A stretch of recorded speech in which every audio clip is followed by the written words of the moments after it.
നമസ്കാരം. കാബ്സ് കഴിച്ചാൽ ഷുഗർ കൂടും എന്നുള്ളത് ഏത് കൊച്ചുകുട്ടിക്ക് അറിയാവുന്ന ഒരു കാര്യമാണ്. എന്നാൽ എല്ലാ കാബ്സും ഒരുപോലെയാണോ ബ്ലഡ് ഷുഗറിനെ കൂട്ടുന്നത്?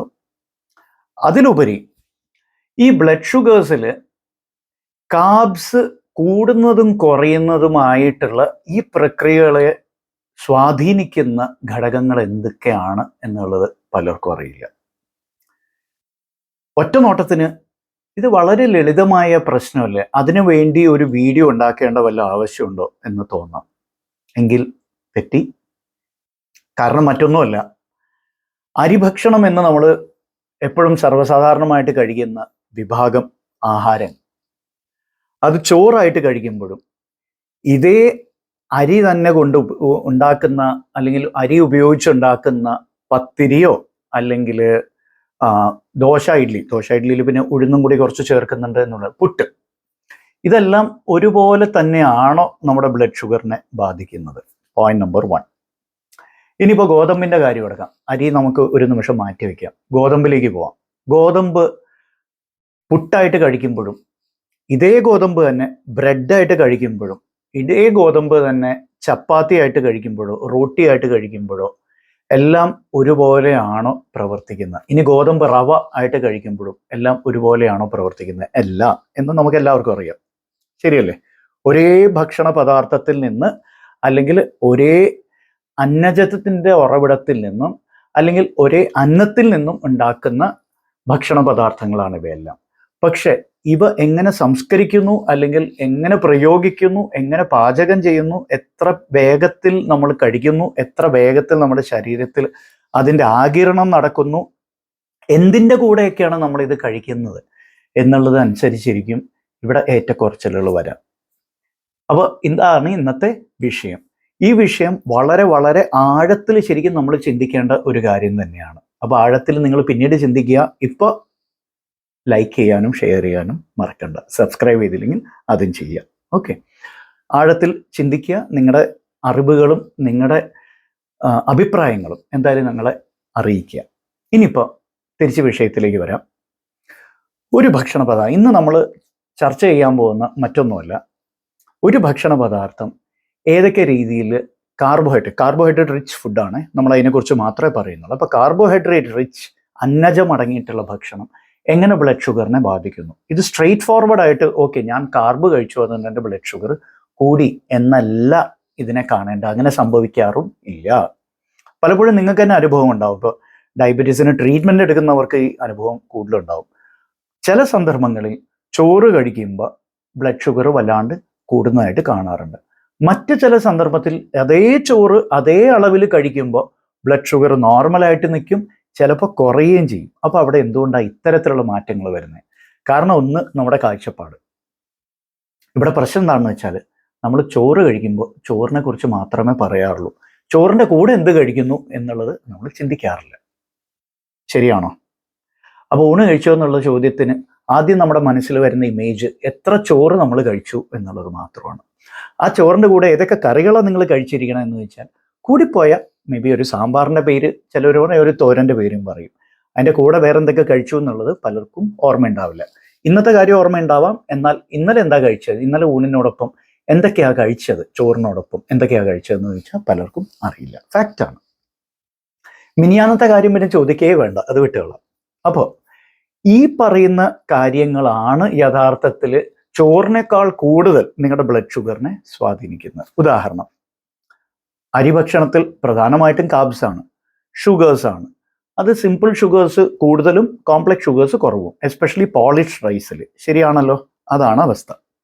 അപ്പോൾ നിങ്ങൾ ഒരു ബൗള് എന്ന് പറയുമ്പോൾ എത്ര ഗ്രാം ആണെന്നുണ്ട്, ഞാൻ വളരെ യാഥാസ്ഥികനായതുകൊണ്ട് 100 ഗ്രാം എന്ന് ചുമ്മാ പറയുകയാണ്. 100 ഗ്രാമൊക്കെ ആനവായിൽ അമ്പഴങ്ങ എന്ന് പറഞ്ഞ പോലെ. എന്നാലും ഇരിക്കട്ടെ, 100 ഗ്രാം ബൗളിൽ നിങ്ങൾ ചോറ് കഴിക്കുക. സ്ഥിരമായിട്ട് നിങ്ങൾ കഴിക്കുന്നത് ഇത് തന്നെയാണെന്ന് കരുതുക. ഓക്കെ, ഒരു ദിവസം ഈ ചോറ് കഴിക്കുന്നതിൻ്റെ കൂടെ നിങ്ങൾ കുറച്ച് നെയ്യ് ചേർത്ത് പരിപ്പ് കൂട്ടി കഴിക്കുന്നു. മറ്റൊരു ദിവസം നെയ്യ് ചേർത്ത് സാമ്പാർ കൂട്ടി കഴിക്കുന്നു. വേറൊരു ദിവസം നിങ്ങൾ നെയ്യ് ചേർക്കുന്നില്ല, സാമ്പാറോ അല്ലെങ്കിൽ പരിപ്പിൻ്റെ കൂടെ. മറ്റൊരു ദിവസം മീൻ കറിയുടെ കൂടെ കഴിക്കുന്നു. അല്ലെങ്കിൽ നെയ്യ് നിങ്ങൾ ഒട്ടും ചേർക്കുന്നില്ല. നമുക്കപ്പോൾ സാമ്പാർ പരിപ്പ്, മീൻ കറി. അതാണല്ലോ പ്രധാനമായിട്ടും ബഹുഭൂരിപക്ഷം മലയാളികളും കഴിക്കാറുള്ളത്. ഇത് മൂന്നാണ്. ഒരേപോലെ ആയിരിക്കുമോ നിങ്ങളുടെ ബ്ലഡ് ഷുഗർ പെരുമാറുന്നത്? ഒരിക്കലുമല്ല. It will behave in different ways. The same quantity of rice, പക്ഷെ അതിൻ്റെ കൂടെ നിങ്ങൾ കഴിച്ച കൂട്ടാൻ അത് മാറുന്നതിനനുസരിച്ച് നിങ്ങളുടെ ബ്ലഡ് ഷുഗർ മാറിക്കൊണ്ടിരിക്കും. പോയിന്റ് നമ്പർ 1 തീർന്നില്ല. ഇനി ഇതിൻ്റെ കൂടെ നിങ്ങൾ ഫൈബർ റിച്ച് ആയിട്ടുള്ള ഏതെങ്കിലും ഒരു ഭക്ഷണ പദാർത്ഥം കൂടി ഉൾപ്പെടുത്തുന്നു എന്ന് കരുതുക.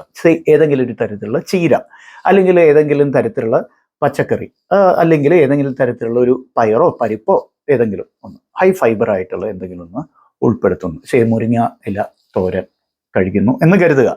എന്തായിരിക്കും അപ്പം നിങ്ങളുടെ ബ്ലഡ് ഷുഗർ ഏത് രീതിയിലായിരിക്കും പെരുമാറുന്നത്? തീർച്ചയായിട്ടും അതിലൊരു വ്യത്യാസം വരും, സംശയമില്ലല്ലോ. ഇനിയിപ്പോൾ ഹെൽത്തി ഫാറ്റ്സും കൂടി ഇതിൻ്റെ ഒപ്പം ചേർക്കുക. ഹെൽത്തി ഫാറ്റ്സ് എന്ന് പറയുമ്പോൾ മുട്ട ഹെൽത്തി ഫാറ്റാണ്.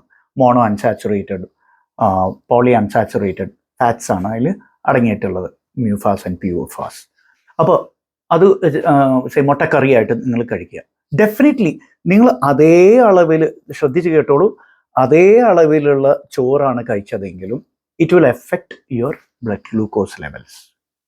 അപ്പോൾ ഇവിടെ നമ്മുടെ കാഴ്ചപ്പാട് 2, നമ്മൾ ഇതിൻ്റെ കൂടെ കഴിക്കുന്ന ഭക്ഷണ പദാർത്ഥങ്ങൾ. ഇനി മൂന്നാമത്തേത്, എത്ര വേഗതയിൽ നിങ്ങൾ ഫുഡ് കഴിക്കുന്നു എന്നുള്ളത് അനുസരിച്ചിരിക്കും. അപ്പോൾ ദഹന പ്രക്രിയ എവിടെയാണ് തുടങ്ങുന്നത് എന്നുള്ള ചോദ്യം നമ്മൾ ചോദിച്ചാൽ ആദ്യം ആൾക്കാർ പറയണം വയറിൽ, അല്ലേ? വയറ് തടവിക്കൊണ്ട് പറയും വയറിലാണെന്നുണ്ട്. റോങ്. ദഹന പ്രക്രിയ തുടങ്ങുന്നത് നിങ്ങൾ ഭക്ഷണം നേരിട്ട് കണ്ട്, അതായത് കണ്ണുകൊണ്ട് കാണുന്നതും മൂക്കുകൊണ്ട് അതിൻ്റെ ഗന്ധം കിട്ടുന്നതും മുതലുള്ള ആ നിമിഷം ദഹന പ്രക്രിയ തുടങ്ങും. അതെന്താ കാരണം? ആ നിമിഷം തന്നെ നിങ്ങളുടെ ദഹനേന്ദ്രിയങ്ങൾ പ്രവർത്തിച്ചു തുടങ്ങുന്നു എന്ന് തന്നെ കാരണം. ഏതാണ് ആദ്യം പ്രവർത്തിച്ചു തുടങ്ങുന്നത്? എല്ലാം ഒരുമിച്ച് പ്രവർത്തിച്ചു തുടങ്ങുന്നു എന്നാണ് ശാസ്ത്രം പറയുന്നത്.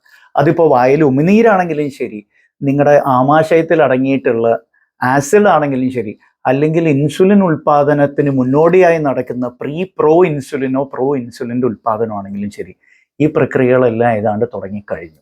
നിങ്ങൾ ആദ്യത്തെ ഉരുള വായിലിടുന്നതിന് മുമ്പ് തന്നെ ഈ പ്രക്രിയകൾ തുടങ്ങിക്കഴിഞ്ഞു. എന്ന് വെച്ചാൽ ഭക്ഷണം കഴിച്ചു തുടങ്ങുന്നതിന് മുമ്പ് തന്നെ ദഹന പ്രക്രിയ തുടങ്ങും നിങ്ങളുടെ ശരീരം. അതാണ് അതിൻ്റെ ഒരു ബ്യൂട്ടി. മനസ്സിലായ? അപ്പോൾ നിങ്ങൾ ഭക്ഷണം എടുത്തിട്ട് വായിലേക്ക് ഇടുന്നു, ഉമിനീര് ഓൾറെഡി റെഡിയാണ്, അവിടെ റെഡി ആയിട്ട് നിൽക്കുക. അപ്പോൾ തന്നെ ദഹന പ്രക്രിയ തുടങ്ങുന്നു. എന്നിട്ട് നിങ്ങളത് ഇറക്കുന്നത്, ഇത് പറയുമ്പോൾ തന്നെ എൻ്റെ ഉമിനീര് ഗ്രന്ഥികൾ അമിതമായി പ്രവർത്തിക്കുന്നുണ്ട് ഭക്ഷണത്തിന് കൂടെ. കണ്ടോ? അതാണ് ആ ശരീരത്തിൻ്റെ ഒരു മെക്കാനിസം. എന്നിട്ട് ഈ ഭക്ഷണം ഞാൻ വിഴുങ്ങി അന്നനാളത്തിലൂടെ ആമാശയത്തിലേക്ക് എത്തുന്നു. ആമാശയത്തിൽ അപ്പോൾ ആസിഡ് സെക്രീഷനൊക്കെ റെഡി ആയിട്ട് വെച്ചിരിക്കുക, ഭക്ഷണം എത്തുമ്പോഴേക്കും അതിലങ്ങൾ പ്രവർത്തിക്കാൻ വേണ്ടിയിട്ട്, കേട്ടോ. അതേപോലെ പല ഹോർമോൺസും, ലോക്കൽ ഗട്ട് ഹോർമോൺസ് എന്നൊക്കെ പറഞ്ഞാൽ, ഗട്ട് ഹോർമോൺസും ഗട്ടിലല്ലാത്ത, എന്ന് വെച്ചാൽ ഇതിലല്ലാത്ത, അന്നനാളത്തിലല്ലാത്ത പലതരത്തിലുള്ള ഹോർമോൺസിൻ്റെ ഉൽപ്പാദനം, ഇൻസുലിൻ ഉൾപ്പെടെ എല്ലാത്തിൻ്റെ ഉൽപ്പാദനം തുടങ്ങി കുറേ കലാപരിപാടികൾ അതിൻ്റെ ഇടയിൽ നടക്കുന്നത്. അതിലേക്ക് പോകുന്നില്ല. അപ്പോൾ ഇതിൻ്റെയൊക്കെ സം ടോട്ടൽ എന്താണെന്ന് അറിയാമോ? മറ്റൊന്നുമല്ല, നിങ്ങൾ ഭക്ഷണം കഴിക്കുന്നതിന് മുമ്പ് തന്നെ നിങ്ങളുടെ ദഹന പ്രക്രിയ തുടങ്ങി എന്നുള്ളതും, ഈ ദഹന പ്രക്രിയ നിങ്ങളുടെ നിയന്ത്രണത്തിലും അല്ല എന്നുള്ളതാണ്. അത് ശരീരത്തിന് അതിൻ്റെതായ ഒരു മനസ്സുണ്ട്, ശരീരത്തിന് അതിൻ്റെതായ ഒരു മെക്കാനിസം ഉണ്ട്. ആ രീതിയിൽ മാത്രമേ നടക്കുള്ളൂ. അപ്പോൾ ഇവിടെ എന്താ പ്രശ്നം? പലപ്പോഴും നമുക്കിപ്പോൾ സമയമില്ല, ഒന്നിനും ഭക്ഷണം കഴിക്കുന്നതിന് ഒട്ടും സമയമില്ല, വിഴുങ്ങുകയാണ് ചെയ്യുന്നത് പലരും, ചവയ്ക്കാറ് പോലുമില്ല. അപ്പോൾ ചവയ്ക്കാതെ വിഴുങ്ങുന്ന ഭക്ഷണവും നല്ലപോലെ ചവച്ച് ഉമിനീരുമായിട്ട് മിക്സ് ചെയ്ത് നമ്മൾ ഇറക്കുന്ന ഭക്ഷണവും തമ്മിൽ അതിൻ്റെ ദഹന പ്രക്രിയയിൽ വൻ വ്യത്യാസം ഉണ്ടാവും, വലിയൊരു വ്യത്യാസം ഉണ്ടാവും, സംശയമില്ലല്ലോ. അപ്പോൾ ദഹന പ്രക്രിയയിൽ വ്യത്യാസം ഉള്ളതിനാൽ തീർച്ചയായിട്ടും ഇതിൻ്റെ ആഗിരണം, ഇതിൻ്റെ അബ്സോർപ്ഷൻ, ഇതിൻ്റെ അസിമിലേഷൻ, അതിലും വ്യത്യാസം വരും.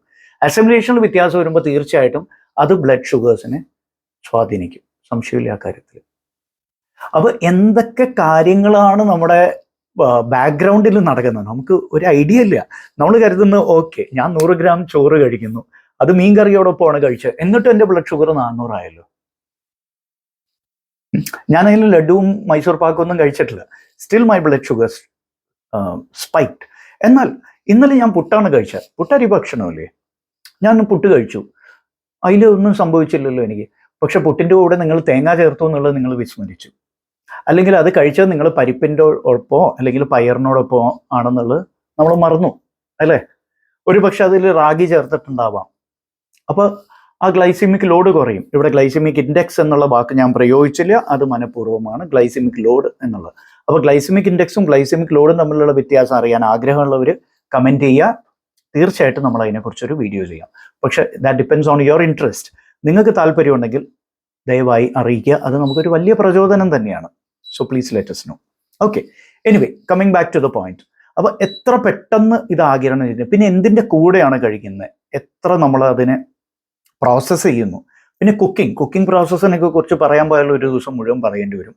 പെട്ടെന്ന് പറയാം, ചില ഭക്ഷണ പദാർത്ഥങ്ങൾ they are best digested when they are cooked. ഇപ്പോൾ ഉദാഹരണം തക്കാളി ഫ്രൂട്ടായിട്ട് കഴിക്കുന്നത്, തക്കാളി ഫ്രൂട്ടാണ്, ഞാൻ ഇതിനു മുമ്പ് പറഞ്ഞിട്ടുണ്ട്.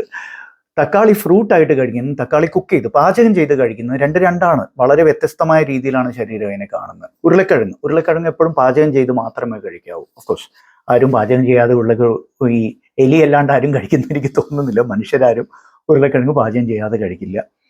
അതേപോലെ carrots lightly cooked. Of course salad vegetable ആണ്, ശരിയാണ്, സലാഡായിട്ട് കഴിക്കാം. പക്ഷെ സ്ലൈറ്റ്ലി കുക്ക്ഡ് ആവുമ്പോൾ അതിൻ്റെ സെൽ വാൾസ് ഉണ്ടല്ലോ, സെൽ വാൾസ് ഒക്കെ റപ്ചർ ചെയ്ത് അതിൻ്റെ വൈറ്റമിൻ ഇ, ഹൈലി കുക്ക്ഡ് അല്ല കേട്ടോ, ഇട്ട് തിളപ്പിച്ച് നശിപ്പിക്കരുത്. ലൈറ്റ്ലി കുക്ക്ഡ് ക്യാരറ്റ്സ് ആണ് കുറേയും കൂടി നല്ലതെന്ന് പഠനങ്ങൾ. അപ്പോൾ കമ്മിങ് ബാക്ക് ടു ദിസ്, അപ്പോൾ how you cook A particular food is also important. അത് കഴിക്കുന്നത് മാത്രമല്ല, ഞാനത് കഴിക്കുന്നുണ്ട്, എൻ്റെ ശരീരത്തിൽ പിടിക്കുന്നില്ല. ഇപ്പോൾ എനിക്ക് തോന്നാറുണ്ട് ഞാൻ കഴിക്കുന്നു പക്ഷേ ശരീരത്തിൽ പിടിക്കുന്നില്ല. ഒരു പക്ഷെ ഞാൻ ഇതൊന്നും ശ്രദ്ധിക്കാതെ ചെയ്യുന്നതുകൊണ്ടായിരിക്കാം അങ്ങനെ സംഭവിക്കുന്നത്. So we got to look at these things. Blood sugar കൺട്രോളിൽ ഇൻഫാക്റ്റ് ഞാൻ പറയുന്നുണ്ടെങ്കിൽ നിങ്ങൾ എത്ര കഴിക്കുന്നു എന്നുള്ളതിലുപരി എന്ത് കഴിക്കുന്നു, എങ്ങനെ കഴിക്കുന്നു എന്നുള്ളതിൽ വേണം നമ്മൾ ശ്രദ്ധിക്കാൻ. അത് ആവർത്തിക്കാം. എത്ര കഴിക്കുന്നു എന്നുള്ളതിനെ കുറിച്ച് നമ്മൾ വളരെ ഫിക്സേറ്റഡ് ആണ് അല്ലേ. ഞാൻ ഇത്രയും ചോറേ കഴിക്കാറുള്ളൂ, ഞാൻ ആകെ 2 ചപ്പാത്തിയെ കഴിക്കാറുള്ളൂ, അല്ലെങ്കിൽ ഞാൻ ചായയും കാപ്പിയും ഒഴിവാക്കി വിത്തൗട്ടാണ് കഴിക്കുന്നത് എന്നൊക്കെ പറയുന്നതിലുപരി നമ്മൾ എന്ത് കഴിക്കുന്നു, അത് എങ്ങനെ കഴിക്കുന്നു എന്നുള്ളതിന് വേണം നമ്മൾ കൂടുതൽ ശ്രദ്ധ ചെലുത്താൻ. So that is A parting message. നിങ്ങൾക്ക് ഈ ചാനൽ, ഈ വീഡിയോസ് ഇഷ്ടപ്പെടുന്നുണ്ട് എന്ന് വളരെ വളരെ പ്രചോദനപരമായ ഒരു കാര്യം തന്നെയാണ്, വളരെ പ്രോത്സാഹനജനകമായ ഒരു കാര്യം തന്നെയാണ്. ആൻഡ് നിങ്ങളുടെ പ്രോത്സാഹനവും പിന്തുണയും വീണ്ടും നമുക്ക് കിട്ടിക്കൊണ്ടിരിക്കും എന്ന് വിശ്വസിക്കുന്നു. അതിന് ഒരു ചെറിയ, യാതൊരു ഛേദവുമില്ലാത്ത ഒരു സഹായം, നിങ്ങൾ ലൈക്ക് ചെയ്തില്ല, സബ്സ്ക്രൈബ് ചെയ്തില്ലെങ്കിൽ ദയവായി ചെയ്യുക. നമസ്കാരം.